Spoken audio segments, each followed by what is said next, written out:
ir jiems Aidi Bartolinas leidžiasi pradėti pasirodymą. Na, o Justiną pastaruoju metu mes tikrai dažnai matome dailiojo jaunimo aikštelėse, skinant pačias aukščiausias vietas ir prizinės vietas. Šis duetas daugiau dalyvauja būtent dailiojo jaunimo žygyje, ką dabar ir galima pastebėti. Taigi štai kaip gražiai juda šį žirgelį, šiandien prisibėga ir jums štai prisistatė Justina Paknytė ir jos nuosavas žirgas Fokus. Na, o dabar jie jėgas išbandys būtent konkūrinėje aikštelėje. Taigi sėkmės Justinai, o mes pasiklausysime šio dueto pasirodymų.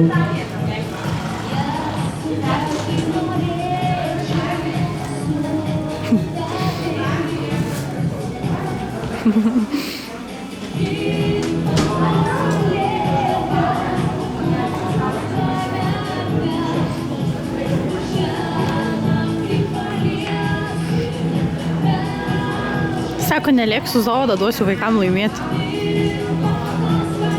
O, jau tvai.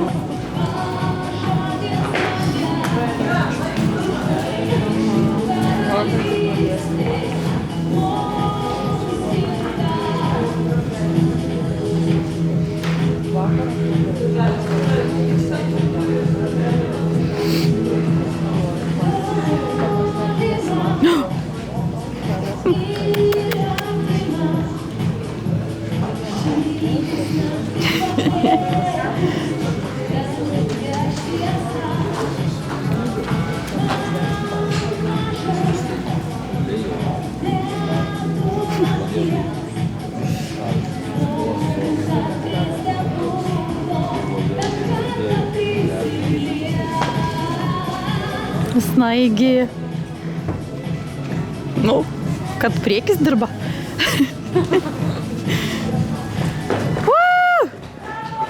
Justina Paknytė ir Fokus, na ir štai